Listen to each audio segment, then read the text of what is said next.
Hello दोस्तों, स्वागत है आपका हमारे चैनल पर। आशा है आप सभी ठीक होंगे। तो चलिए फिर शुरू करते हैं आज की क्लास, जहां हम केवल प्रीवियस ईयर क्वेश्चन पेपर्स पर आधारित प्रश्नों को देखने वाले हैं और उसमें भी केवल कहानी से संबंधित प्रश्न रहेंगे। ठीक है, इसके बाद हम उपन्यास पर आएंगे।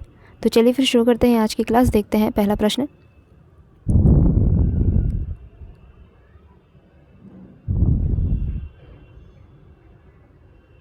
पहला प्रश्न है, प्रकाशन वर्ष के अनुसार प्रेमचंद की कहानियों का सही क्रम क्या हो जाएगा। प्रकाशन वर्ष के अनुसार प्रेमचंद की कहानियों का सही क्रम हो जाएगा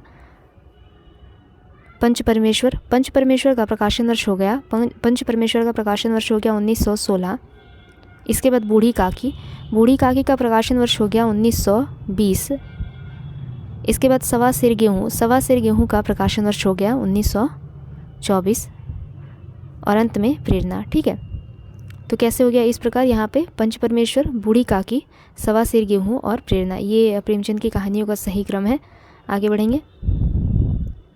प्रकाशन वर्ष के अनुसार जयशंकर प्रसाद की कहानियों का सही अनुक्रम क्या हो जाएगा। प्रकाशन वर्ष के अनुसार जयशंकर प्रसाद की कहानियों का सही अनुक्रम है ग्राम। ग्राम का प्रकाशन वर्ष हो गया 1911। गूदड़साई। गूदड़साई का प्रकाशन वर्ष हो गया 1926। आकाशदीप। आकाशदीप का प्रकाशन वर्ष हो गया 1929 एवं इंद्रजाल का प्रकाशन वर्ष हो गया 1936। ठीक है, तो ग्राम, गूदड़साई, आकाशदीप, इंद्रजाल। ग्राम का प्रकाशन वर्ष 1911, गूदड़साई 1926, आकाशदीप 1929, इंद्रजाल 1936। आगे बढ़ेंगे। अगला प्रश्न है, निम्नलिखित वाक्य किस कहानी से लिया गया है। कौन सा वाक्य है, तो खून का वह आखिरी कतरा जो वतन की हिफाजत में गिरे दुनिया की सबसे अनमोल चीज़ है। निम्नलिखित वाक्य किस कहानी से लिया गया है। खून का वह आखिरी कतरा जो वतन की हिफाजत में गिरे दुनिया की सबसे अनमोल चीज़ है। तो यह जो वाक्य है यह दुनिया का सबसे अनमोल रतन नामक कहानी से लिया गया है। दुनिया का सबसे अनमोल रतन नामक कहानी से लिया गया है। यह कहानी प्रेमचंद द्वारा रचित है। ठीक है, यह कहानी प्रेमचंद द्वारा रचित है। इसके अलावा यह कानपुर की एक उर्दू पत्रिका ज़माना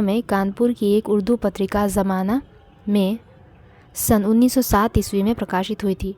यह कहानी कब प्रकाशित हुई, तो सन 1907 ईस्वी में कानपुर की एक उर्दू पत्रिका ज़माना में प्रकाशित हुई थी। ठीक है, प्रेमचंद की कहानी है यह। आगे बढ़ेंगे। कमलेश्वर ने नई कहानी के बारे में क्या बताया है। कमलेश्वर ने नई कहानी के बारे में क्या बताया है, तो नई कहानी आग्रहों की कहानी नहीं है। उसमें विभिन्न स्तरों पर आज के यथार्थ को ही पकड़ने की चेष्टा है। उसका केंद्रीय पात्र है जीवन को वहन करने वाला व्यक्ति के मन के राग विराग की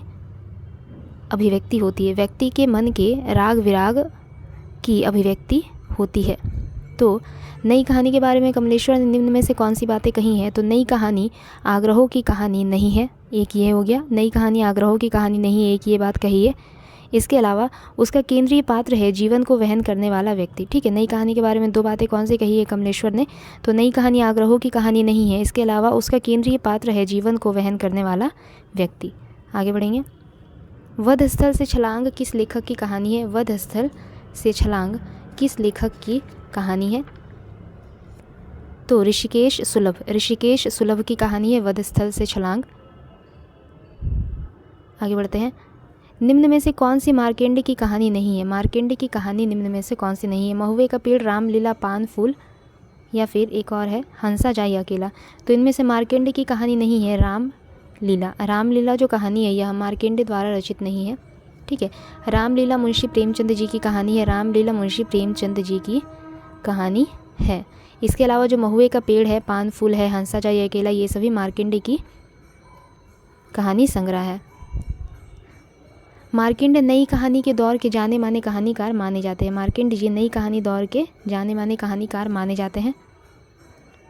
अगला प्रश्न है, मर गया दीपनाथ नामक चर्चित कहानी के लेखक कौन है। मर गया दीपनाथ नामक चर्चित कहानी के लेखक रहे चंद्रकिशोर जायसवाल। ठीक है, आगे बढ़ते हैं। कविता की नई तारीख किसकी कहानी है? कविता की नई तारीख किसकी कहानी है? तो काशीनाथ सिंह की कहानी है। कविता की नई तारीख काशीनाथ सिंह की कहानी है। यह 2012 में प्रकाशित करवाई गई थी। ठीक है, इस कहानी का प्रकाशन कब हुआ? तो सन 2012 में। आगे बढ़ेंगे। निम्न में से कौन सा कथन असत्य है? निम्न में से कौन सा कथन असत्य है? तो रामचंद्र शुक्ल ने प्रेमचंद को हिंदी का सर्वश्रेष्ठ उपन्यासकार कहा। दुलाई वाली कहानी 11 वर्ष का समय के बाद प्रकाशित हुई। दुलाई वाली कहानी 11 वर्ष का समय के बाद प्रकाशित हुई। उसने कहा था कहानी सरस्वती पत्रिका में 1915 ईस्वी में प्रकाशित हुई थी। ठीक है, लिखी नहीं गई, प्रकाशित हुई थी। यहाँ पे हो जाएगा प्रकाशित हुई थी। एक और है, रक्षाबंधन कहानी हरिकृष्ण प्रेमी ने लिखी। तो इनमें से जो असत्य कथन है वह है रक्षाबंधन कहानी हरिकृष्ण प्रेमी ने लिखी थी। यह कहानी असत्य है, यह कहानी असत्य है।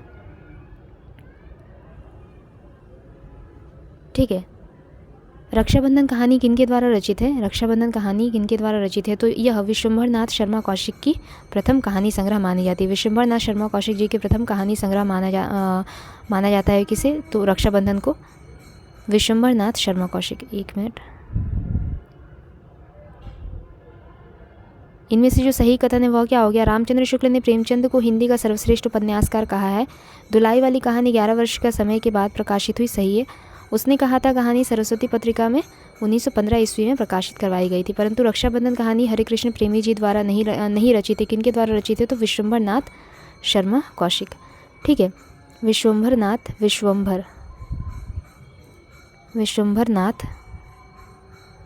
शर्मा कौशिक। आगे बढ़ेंगे। धर्मक्षेत्री कुरुक्षेत्री कहानी के लेखक कौन है? धर्मक्षेत्री कुरुक्षेत्री कहानी के लेखक रहे दूधनाथ सिंह। धर्मक्षेत्री कुरुक्षेत्री कहानी के लेखक रहे दूधनाथ सिंह। आज़ादी के बाद हिंदी कहानी के क्रम में पहला क्रम, आज़ादी के बाद हिंदी कहानी के क्रम में पहला क्रम कौन सा है? तो नई कहानी। आज़ादी के बाद हिंदी कहानी के क्रम में पहला जो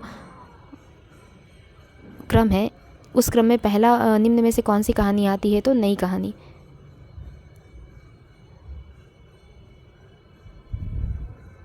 नई कहानी की शुरुआत कब से मानी जाती है? तो सन 1956 ईस्वी से। सन 1956 ईस्वी से। इसके प्रवर्तक कौन कौन रहे? तो राजेंद्र यादव, मोहन राकेश और कमलेश्वर। ठीक है, राजेंद्र यादव, मोहन राकेश और कमलेश्वर नई कहानी आंदोलन के प्रवर्तक रहे थे। उदय प्रकाश द्वारा कौन सी कहानी नहीं लिखी गई है निम्न में से? तिरीच पाल गुमरा का स्कूटर, पीली आंधी या फिर दरियाई घोड़ा। तो पीली आंधी जो है यह उदय प्रकाश जी द्वारा नहीं रची गई है। यह किनकी रचना है? तो प्रभा खेतान द्वारा रचित उपन्यास है। पीली आंधी प्रभा खेतान द्वारा रचित पीली आंधी प्रभा खेतान द्वारा रचित उपन्यास है। पीली आंधी प्रभा खेतान द्वारा रचित उपन्यास है। बाकी जो यहाँ पे रचनाएं हैं, तिरीच पाल गुमरा का स्कूटर, दरियाई घोड़े, ये सभी किनके द्वारा रचित रचनाएं हैं? तो उदय प्रकाश जी द्वारा रचित कहानियाँ हैं। तिरीच पाल गुमरा का स्कूटर और दरियाई घोड़ा। 21वीं सदी का लड़का किस कहानीकार की कृति है? अगला प्रश्न है, 21वीं सदी का लड़का किस कहानीकार की कृति है? तो 21वीं सदी का लड़का क्षमा शर्मा नामक कहानीकार की कृति है। 21वीं सदी का लड़का क्षमा शर्मा की प्रसिद्ध कहानी है। आगे बढ़ेंगे। अकहानी आंदोलन के पुरस्कर्ता कौन माने जाते हैं? अकहानी आंदोलन के पुरस्कर्ता कौन माने जाते हैं? तो गंगा प्रसाद विमल अकहानी आंदोलन के पुरस्कर्ता माने जाते हैं। अकहानी आंदोलन का सूत्रपात सन 1960 के दशक में नई कहानी के विरोध में हुआ था।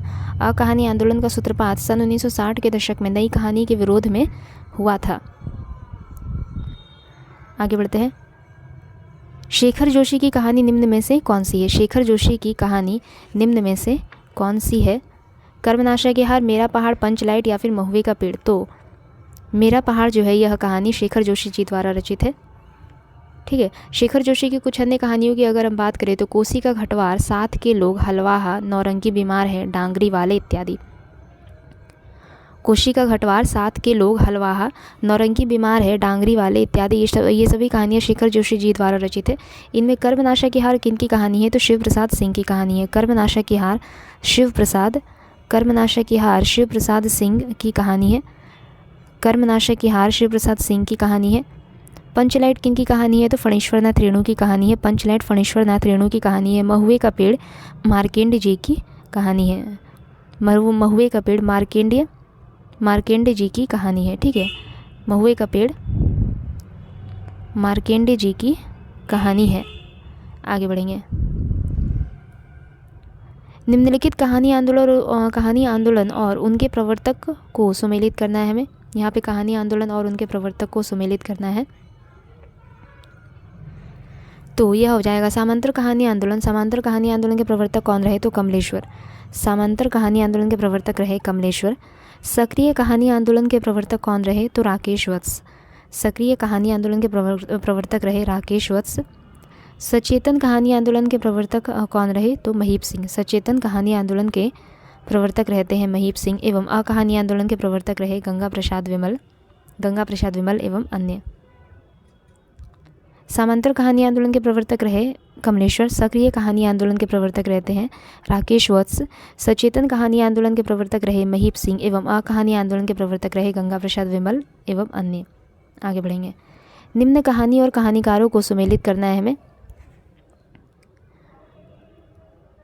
तो इसमें हो जाएगा छोटे छोटे बादल। छोटे छोटे बादल के कहानीकार कौन रहे? छोटे छोटे बादल कहानी के रचनाकार रहे राजेंद्र यादव। छोटे छोटे बादल राजेंद्र यादव। मलबे का मालिक मोहन राकेश। लंदन की एक रात निर्मल वर्मा एवं खोई हुई दिशाएं कमलेश्वर। छोटे छोटे ताजमहल राजेंद्र यादव। मलबे का मालिक मोहन राकेश। लंदन की एक रात निर्मल वर्मा। खोई हुई दिशाएं कमलेश्वर। आगे बढ़ते हैं। निम्नलिखित को सुमेलित करें। मंजुल भगत की निम्न में से कौन सी कृति है? मंजुल भगत की कृति है इनमें से अंतिम बयान मंजुल भगत की कृति है। सूर्यबाला की कृति हो गई यामिनी कथा। यहाँ पे खान की जगह पे कथा हो जाएगा। सूर्यबाला की कृति हो गई यामिनी कथा। कुसुम अंसल की कृति है धुएं की ईमानदारी। उषा किरण खान की कृति है जलधार। मंजुल भगत की कृति है अंतिम बयान। सूर्यबाला की कृति हो गई यामिनी कथा। कुसुम अंसल की कृति है धुएं की ईमानदारी। उषा किरण खान की कृति है जलधार।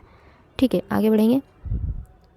निम्नलिखित में से प्रेमचंद की कहानी कौन सी नहीं है? तो इनमें से प्रेमचंद की कहानी नहीं है।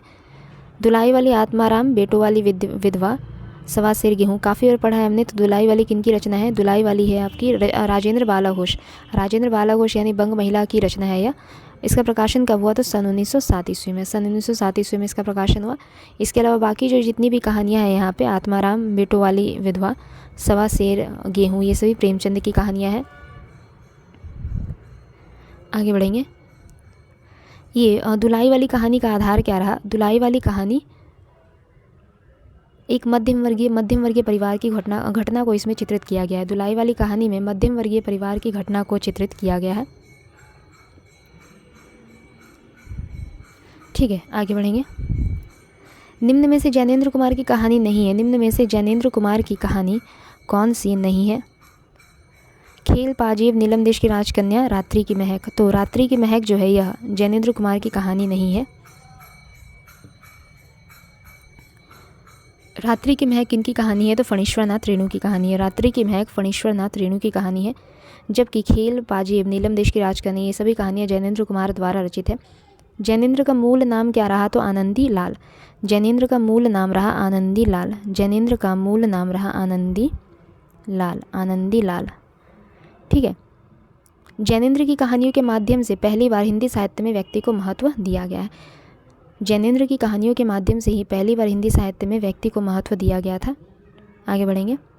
ज्ञानेंद्र की प्रथम कहानी की अगर हम बात करें तो क्या है? खेल। ज्ञानेंद्र की प्रथम कहानी खेल है जो विशाल भारत पत्रिका में प्रकाशित हुई थी। ज्ञानेंद्र की प्रथम कहानी खेल है जो विशाल भारत पत्रिका में प्रकाशित हुई थी। शेखर जोशी ने अपने लेख गलता लोहा में किस सामाजिक मुद्दे का वर्णन किया है? तो जातीय विभाजन का वर्णन किया गया है गलता लोहा में। गलता लोहा किनकी रचना है? तो शेखर जोशी का यह लेख है जिसमें जातीय विभाजन का वर्णन किया गया है। एक तरह से कहे तो सामाजिक मुद्दे को उठाया गया है। आगे बढ़ेंगे। किस कथाकार को पहाड़ का प्रेमचंद कहा जाता है? किस कथाकार को पहाड़ का प्रेमचंद कहा जाता है? तो विद्यासागर नौटियाल को पहाड़ का प्रेमचंद कहा जाता है। विद्यासागर नौटियाल को पहाड़ का प्रेमचंद कहा जाता है। नायक खलनायक विदूषक किसकी कहानी संग्रह है? नायक खलनायक विदूषक किसकी कहानी संग्रह है? राजेंद्र यादव, मनु भंडारी, ममता कालिया या मैत्री पुष्पा? तो मनु भंडारी की यह कहानी संग्रह है नायक खलनायक विदूषक। मनु भंडारी के कुछ अन्य प्रमुख कहानी संग्रह है जैसे मैं हार गई, यही सच है, एक प्लेट सैलाब, त्रिशंकु इत्यादि। मैं हार गई, यही सच है, एक प्लेट सैलाब, त्रिशंकु, ये सभी आपके मनु भंडारी की कहानी संग्रह है। नायक खलनायक विदूषक नाम से सुरेंद्र वर्मा की एक चर्चित नाट्य कृति भी है। ठीक है, अगर बात करें हम कहानी संग्रह की तो मनु भंडारी की कहानी संग्रह है नायक खलनायक विदूषक शीर्षक से। इसके अलावा सुरेंद्र वर्मा की एक चर्चित नाट्य कृति भी है जिसका नाम बिल्कुल समान है, नायक खलनायक विदूषक। सुरेंद्र वर्मा की एक प्रसिद्ध नाट्य कृति भी है जिसका नाम क्या है? नायक खलनायक विदूषक, जिसमें उन्होंने दुष्यंत एवं शकुंतला का चित्रण किया है। ठीक है, सुरेंद्र वर्मा ने जो नाट्य कृति लिखी है नायक खलनायक विदूषक, उसमें उन्होंने दुष्यंत और शकुंतला का चित्रण किया है। आगे बढ़ेंगे। निम्न में से प्रगतिवादी विचारधारा के प्रतिनिधि रचनाकार कौन है? निम्न में से प्रगतिवादी विचारधारा के प्रतिनिधि रचनाकार रहे यशपाल। प्रगतिवादी विचारधारा के प्रतिनिधि रचनाकार कौन रहे? तो यशपाल। यशपाल की अगर हम कुछ प्रमुख कहानी संग्रह की बात करें तो वह हो जाएगा पिंजड़ी की उड़ान, ज्ञान दान, अभिशप्त, तर्क का तूफान, भस्मावृत चिंगारी, फूलों का कुर्ता इत्यादि। पिंजड़े की उड़ान, ज्ञान दान, अभिशप्त, तर्क का तूफान, भस्मावृत चिंगारी, फूलों का कुर्ता इत्यादि, ये सभी कहानी संग्रह यशपाल द्वारा रचित है। आगे बढ़ेंगे। इनमें से कौन सा कथाकार उत्तराखंड, यहाँ पे जाएगा उत्तराखंड, ठीक है, उत्तराखंड। इनमें से कौन सा कथाकार उत्तराखंड से संबंधित नहीं है? बाकी सभी उत्तराखंड से संबंधित है, बाकी तीन, परंतु एक कथाकार है जो उत्तराखंड से संबंधित नहीं है, वह है अमरकांत। अमरकांत जी उत्तराखंड से संबंधित कथाकार नहीं है। बाकी सभी यहाँ पे तीनों है जो ये उत्तराखंड से संबंधित है। अमरकांत उत्तर प्रदेश से जुड़े हैं। ठीक है, नगरा गांव, बलिया जिला, उत्तर प्रदेश में इनका जन्म हुआ था अमरकांत जी का। आगे बढ़ेंगे। निम्न में से सही युग्म का हमें चयन करना है। सही युग्म का चयन करना है 420 यशपाल, चंदन महाशय, रांगे राघव, डॉक्टर कृष्णचंद्र, मंगला उपेंद्रनाथ अश्क। तो इनमें जो सही है वह है 420% यशपाल। 420% यशपाल यह सही युग्म है।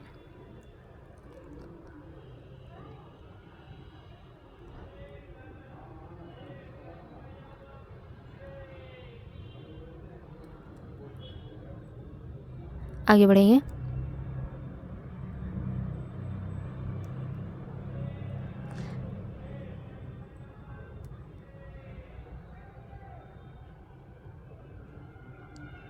बाकी जो यहाँ पे रचनाएं हैं ये सभी आपकी यशपाल के धर्म युद्ध की धर्म युद्ध नामक कहानी संग्रह में संकलित है। जैसे चंदन महाशय,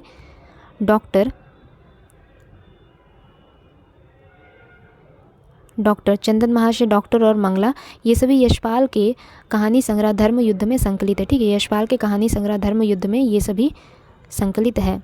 420% चंदन महाशय, डॉक्टर और मंगला। आगे बढ़ेंगे। जिहाद कहानी के लेखक कौन रहे? जिहाद कहानी के लेखक रहे गोविंद मिश्र। जिहाद कहानी के लेखक रहे गोविंद मिश्र।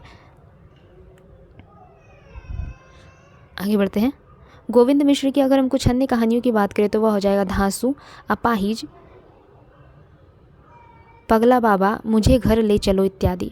धांसू, अपाहिज। अपाहिज के बारे में पूछा गया है, अपाहिज से संबंधित प्रश्न आया है कि अपाहिज कहानी किनके द्वारा रचित है? तो गोविंद मिश्र जी के द्वारा रचित है। इसके अलावा धांसू, खुद के खिलाफ, अंतःपुर, मुझे घर ले चलो, पगला बाबा, ये सभी कहानियाँ गोविंद मिश्र जी द्वारा रचित है। आगे बढ़ेंगे।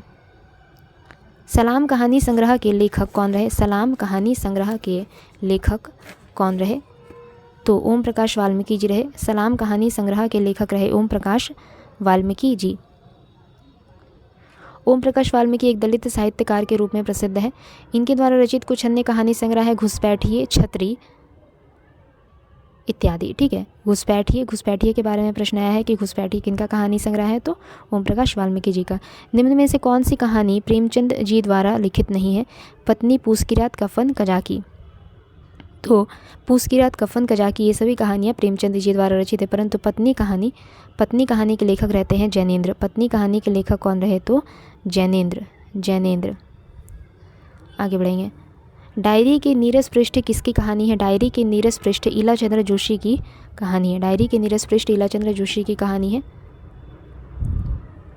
नगर बधुए अखबार नहीं पढ़ती किसका कहानी संग्रह है? नगर बधुए अखबार नहीं पढ़ती, यह अनिल यादव का कहानी संग्रह है। अनिल यादव का कहानी संग्रह है, नगर बधुए अखबार नहीं पढ़ती हैं। आगे बढ़ते हैं। जयशंकर प्रसाद जी की पहली कहानी कौन सी रही? तो ग्राम, काफ़ी बार पूछा गया है इसके बारे में। ग्राम जयशंकर प्रसाद जी की पहली कहानी रही, जिसका प्रकाशन सन 1911 ईस्वी में इंदु पत्रिका में हुआ था। ठीक है, ग्राम कहानी का प्रकाशन सन 1911 ईस्वी में इंदु पत्रिका में हुआ था। ग्राम कहानी यथार्थवादी है। इसके अलावा इसे हिंदी की प्रथम आधुनिक कहानी भी माना जाता है। ग्राम कहानी को हिंदी की प्रथम आधुनिक कहानी माना जाता है। रुकोगी नहीं राधिका के उपन्यासकार कौन रहे? रुकोगी नहीं राधिका के उपन्यासकार कौन है? तो उषा प्रेमवदा। उषा प्रेमवदा। ये 2-3 से प्रश्न है जो अंत में है, ये उपन्यास से संबंधित रहेंगे। इनके अन्य उपन्यास कुछ इस प्रकार है। उषा प्रेमवदा जी द्वारा रचित कुछ अन्य उपन्यास है, जैसे 55 खंबे लाल दीवारें, शेष यात्रा, अंतर्वर्षी, भय, कबीर उदास। 55 खंबे लाल दीवारें, शेष यात्रा, अंतर्वर्षी, भय, कबीर उदास, ये सभी उपन्यास उषा प्रेमवदा जी द्वारा रचित है। आगे है, प्रेमचंद का कौन सा उपन्यास किसान जीवन से संबंधित नहीं है? तो प्रेमचंद का उपन्यास कायाकल्प। प्रेमचंद जी का उपन्यास कायाकल्प यह किसान जीवन से संबंधित नहीं है, बल्कि यह पुनर्जन्म पर आधारित उपन्यास है। कायाकल्प जो है यह पुनर्जन्म पर आधारित उपन्यास है। बाकी जो तीनों उपन्यास है, गोदान, प्रेमाश्रम, यहाँ पे श्रम हो जाएगा, प्रेमाश्रम, कर्मभूमि, ये सभी उपन्यास किसान जीवन पर आधारित है।